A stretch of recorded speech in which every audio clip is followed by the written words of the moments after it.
तुम्हारा नहीं है, समय पूरा हो गया, समझो।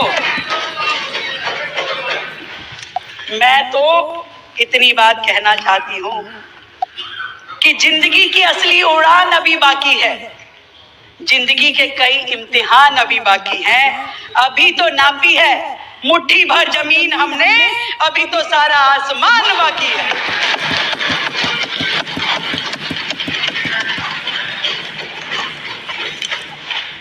ये अजय भाई बैठे हैं तो एक पर्चा जरूर पढ़ना चाहूंगी। इन्होंने कहा सिलेंडर नहीं दिया, 2500 रुपए नहीं दिए। अरे सुनो सुनो तो, तुम्हारी बात का जवाब दे रही हूँ। अध्यक्ष जी मेरा टाइम 2 मिनट इनके हिसाब से कर दे। कहा जी सिलेंडर नहीं दिया और 2500 रुपए नहीं दिए। मैं बताऊं हमने क्या क्या दिया, तुम्हारे अकाउंट में क्या क्या दिया, ये सुनिए। डीएमआरसी की पेमेंट जो आम आदमी पार्टी की सरकार में दी जानी चाहिए थी, फेज 1, 2 और 3 की 9087 करोड़ रुपए हमने देने का वायदा किया।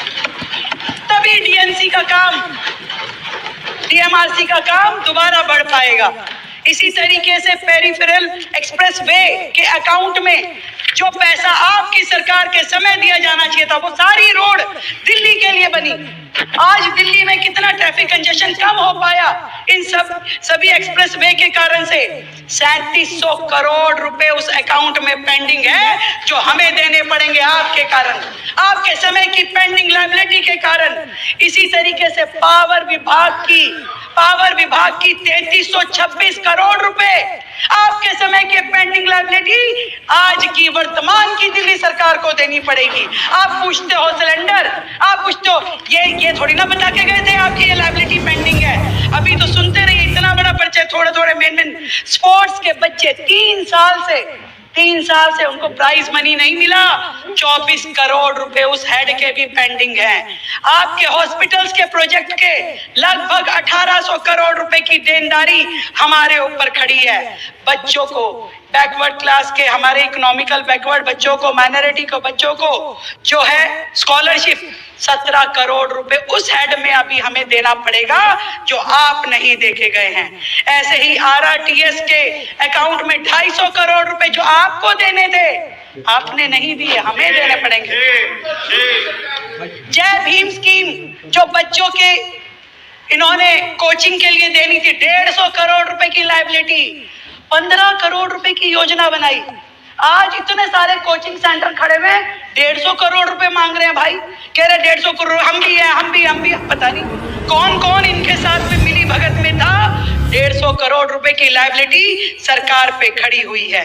और तो और छोड़ो, कितने शर्म की बात है, कोविड के समय में जो सरकारी कर्मचारी, जो डॉक्टर जिनकी मौत हुई, उनके पैसे भी इन्होंने नहीं दिए, वो भी हमें देने हैं, वो हमने दिए, वो हमने दे दिए। ऐसी ये सारी लायबिलिटीज इनको चुकाने में लगे भाई। मिलेगा, सिलेंडर भी मिलेगा, 2500 रुपए भी मिलेगा, चिंता मत कीजिए। ये हमारी सरकार है, नरेंद्र मोदी जी के विजन की सरकार है। एक एक शब्द जो कहा है उसे पूरा करेंगे और उस पैसे को हम देंगे। आप लोग क्या जानो, मिल करके काम करना क्या होता है, एजेंसीज को आप में इकट्ठे मिल करके चलाना क्या होता है। इस पूरी की पूरी सरकार में आपने टकराव को अपनी रणनीति बनाया, अराजकता को आपने राजनीति बनाया। आपने कब काम करने की कोशिश करी? आपको तो केंद्र सरकार से भी यदि कोई सब्सिडी आती थी, कोई ग्रांट आती थी, तो आप वापस भेज देते थे कि कहीं केंद्र सरकार का नाम ना हो जाए। मैं आपसे पूछना चाहती हूँ, आपके उन नेता से पूछना चाहती हूँ कि ये कोई आपके बेटे की शादी में आया लिफाफा नहीं था कि 1 रुपया रखा और बाकी वापस दे दिया। ये दिल्ली सरकार का पैसा था, ये दिल्ली की जनता के हक का पैसा था, जिसको आपने लौटा दिया और दिल्ली का विकास कार्य रुक गए। शर्म आनी चाहिए आपको। दिल्ली के हक का पैसा आपने दिल्ली में पहुंचने नहीं दिया, जिसको आज हम अलग अलग मदों में दिल्ली के लिए लेके आ रहे हैं। आज हम कभी डीडीए के साथ बैठ के master plan, circle rate revision करते हैं, लैंड मैनेजमेंट पब्लिक यूटिलिटी के लिए करते हैं, तो कभी हम एमसीडी को उसकी जरूरतों के लिए ग्रांट देते हैं, एक्स्ट्रा ग्रांट। हेलो दोस्तों, क्या हाल है? तो आइए बात करते हैं, देश की बड़ी खबरों पर नजर डालते हैं। गुप्ता ने सदन के भीतर आम आदमी पार्टी के संयोजक और दिल्ली के मुख्यमंत्री अरविंद केजरीवाल पर तीखा और आक्रामक हमला बोला। रेखा गुप्ता के शब्द इतने कड़े थे कि सदन में कुछ देर के लिए सन्नाटा छा गया, जबकि विपक्षी बेंचों पर हलचल तेज हो गई। रेखा गुप्ता ने अपने संबोधन की शुरुआत करते हुए कहा कि दिल्ली की जनता ने जिन उम्मीदों के साथ अरविंद केजरीवाल को सत्ता सौंपी थी, उन उम्मीदों को आज सबसे ज्यादा चोट खुद केजरीवाल की नीतियों ने पहुंचाई है। उन्होंने आरोप लगाया कि आम आदमी पार्टी ने पारदर्शिता और ईमानदारी के नाम पर राजनीति की, लेकिन जमीनी हकीकत इससे बिल्कुल उलट है। सांसद रेखा गुप्ता ने कहा कि दिल्ली में शिक्षा, स्वास्थ्य और प्रदूषण जैसे गंभीर मुद्दों पर सरकार केवल विज्ञापन और बयानबाजी तक सीमित रह गई है। उन्होंने तंज कसते हुए कहा, दिल्ली की जनता को स्कूल और अस्पताल चाहिए थे, लेकिन उन्हें सिर्फ पोस्टर और प्रेस कॉन्फ्रेंस मिली।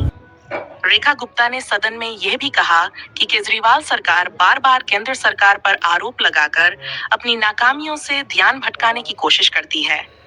उन्होंने कहा, जब भी सवाल जवाब का वक्त आता है, तब केजरीवाल जी किसी न किसी बहाने से जिम्मेदारी से भागते नजर आते हैं। भाजपा सांसद ने यह भी आरोप लगाया कि दिल्ली में कानून व्यवस्था, महिलाओं की सुरक्षा और प्रदूषण जैसे मुद्दे लगातार बिगड़ते जा रहे हैं, लेकिन मुख्यमंत्री केवल राजनीतिक ड्रामे में व्यस्त हैं। उन्होंने दो टूक कहा कि सत्ता में रहकर विपक्ष की भूमिका निभाना अब आम आदमी पार्टी की आदत बन चुकी है। रेखा गुप्ता के इस तीखे भाषण के दौरान आम आदमी पार्टी के सांसदों ने विरोध दर्ज कराया, नारेबाजी भी हुई और सदन का माहौल गर्म हो गया। स्पीकर को कई बार हस्तक्षेप करना पड़ा और सदन में शांति बनाए रखने की अपील करनी पड़ी। अपने भाषण के अंत में रेखा गुप्ता ने कहा कि दिल्ली की जनता अब सच्चाई समझ चुकी है और आने वाले समय में जवाब जरूर देगी। उन्होंने कहा, झूठ और भ्रम की राजनीति ज्यादा दिन नहीं चलती और इसका फैसला जनता की अदालत में होगा। रेखा गुप्ता के इस हमलावर भाषण के बाद संसद भवन में सियासी हलचल तेज हो गई है। भाजपा इसे केजरीवाल सरकार की नाकामियों को उजागर करने वाला हमला बता रही है, जबकि आम आदमी पार्टी इसे राजनीतिक बदले की कार्रवाई करार दे रही है। फिलहाल संसद के गलियारों में सिर्फ एक ही चर्चा है, रेखा गुप्ता का यह हमला आने वाले दिनों में दिल्ली की राजनीति को किस दिशा में ले जाएगा। हम बने रहेंगे आपके साथ। हर